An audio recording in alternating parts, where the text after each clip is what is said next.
तो एक और व्यक्ति है जिनके बॉडीगार्ड ने ऐसा बवाल मचाया कि खुद अब वो व्यक्ति भागे भागे फिर रहे हैं। मैं बात कर रहा हूं खान सर की। जी हां, कोचिंग वाले खान सर उर्फ फैजल खान, जिन पर शिकंजा कसता जा रहा है। गोलीकांड में खान सर फरार चल रहे हैं। खान सर की कभी भी गिरफ्तारी हो सकती है। अब खान सर की तलाश में पुलिस ताबड़तोड़ दबिश डाल रही है। खान सर की गिरफ्तारी की जिम्मेदारी DIU को सौंपी गई है। और कल पटना के कदमकुआं थाने में फैजल खान उर्फ खान सर के खिलाफ हत्या की कोशिश आर्म्स एक्ट के तहत केस दर्ज किया गया है। खान सर के गार्ड्स ने पुलिस को बयान दिया है कि उन्होंने हमें कहा कि तुम लोग गोली चलाओ, बाकी हम देख लेंगे, और इसी आधार पर पुलिस ने खान सर के खिलाफ FIR दर्ज की है।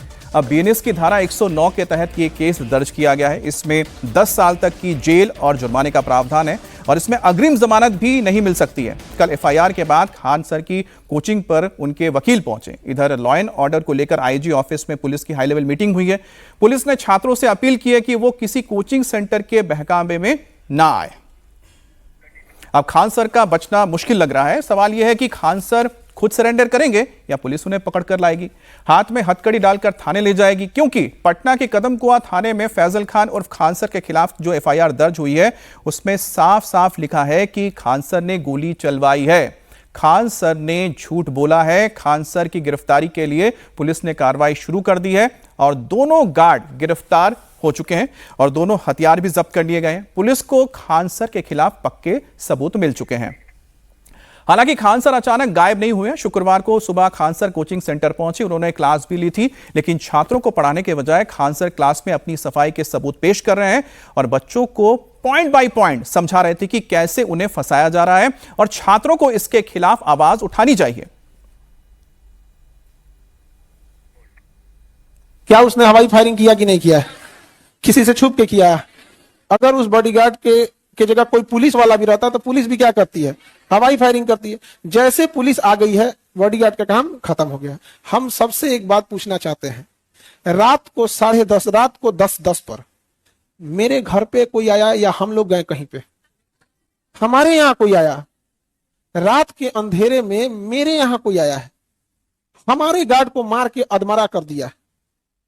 पुलिस के आने में टाइम लग रही है, उस बीच क्या हम लोग फूल फेंके या आरती लेके खड़े हो कि भाई हमें भी मार दो? और ज्ञान बिंदु वाले रोशन सर पहले ही गिरफ्तार हो चुके हैं। अब खान सर की बारी है। पटना के कोचिंग सेंटर की लड़ाई अब सड़कों पर आ चुकी है। खान सर के खिलाफ ज्ञान बिंदु कोचिंग में हल्ला बोल चल रहा है। ज्ञान बिंदु कोचिंग में रोशन सर के पक्ष में स्टूडेंट लाबंद हो गए हैं और उधर खान सर के लड़के खान सर के फेवर में खड़े हो गए हैं। तो खान सर को निर्दोष बता रहे हैं। रोशन सर पर भी इल्जाम लगाए तो उनके स्टूडेंट भी बोल रहे हैं कि निर्दोष है। उधर पुलिस ने खान सर की कोचिंग के बाहर सुरक्षा बढ़ा दी है। छात्रों से कानून हाथ में ना लेने की अपील तक की गई है। हमारे साथ नीतीश जुड़े हुए हैं। नीतीश, फिलहाल कोई जानकारी मिल पाई है कि आखिरकार खान सर कहां पर है? उनका वैसे घर कहां है, कहां रहते हैं वो पटना में?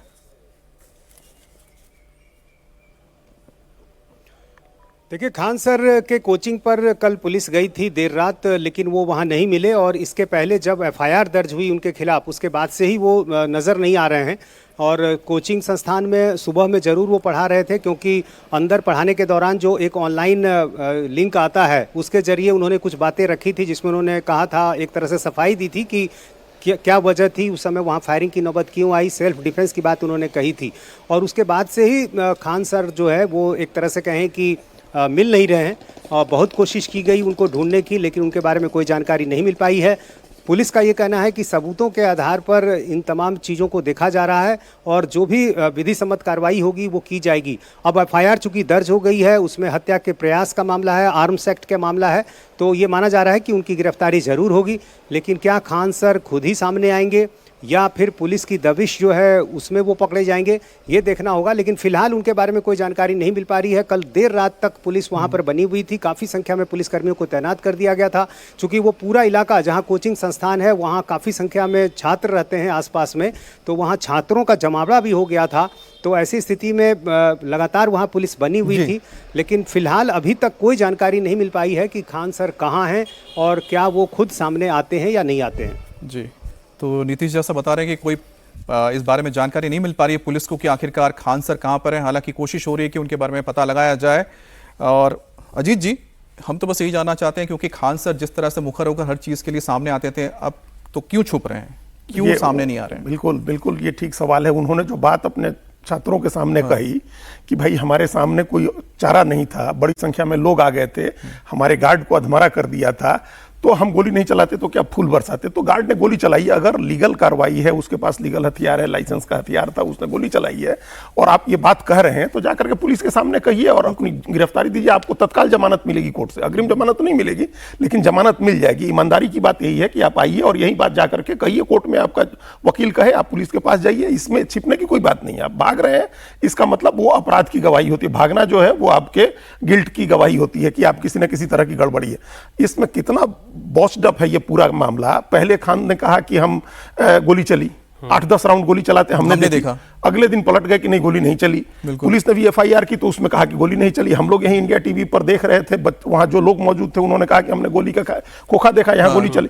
अब ये बात को शुरू से किसी तरह से दबाने की कोशिश की गई, जब ये बात सामने आ गई तो अब वो फरार हो गए हैं। देखिए ये बहुत, इसमें सबसे बड़ी बात जो सबसे चिंता की बात ये है कि ये एक पटना में एक जगह है मुसल्लापुर हाट, जहां दोनों का एक ही कैंपस में कोचिंग है। ये एक ही कैंपस है जहां ज्ञान बिंदु है, रोशन यादव है, और ये इनका है फैजल खान का।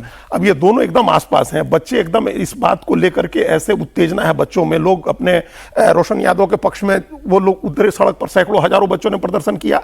अब इनके बच्चे प्रदर्शन करेंगे, ये आपस में इनका टकराव नहीं हो, ये इन दोनों की जिम्मेदारी है कि इसको टालें, इस बात को, इस तरह की कोई बात नहीं हो और पुलिस के सामने जाकर बहुत अहम बात कही है। सज्जन जी मैं आपके पास इसलिए आ रहा हूं क्योंकि आप भी ऐसे ही कोचिंग में तो पढ़े हैं ना पटना में।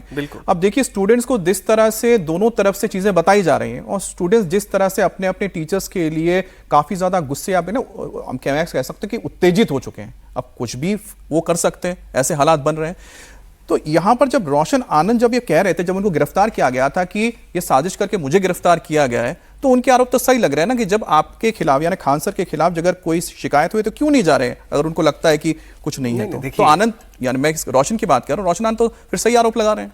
नहीं, बिल्कुल। इसमें मूल प्रश्न क्या है? मूल प्रश्न ये है कि कोचिंग की जो राइवलरी है वो जैसे माफिया है ना, ये तो जैसे पंजाब में क्या होता है, जो म्यूजिक इंडस्ट्री है वो तो गैंगवार है ना, बिल्कुल, एक दूसरे का मर्डर करवाओ, ये करवाओ।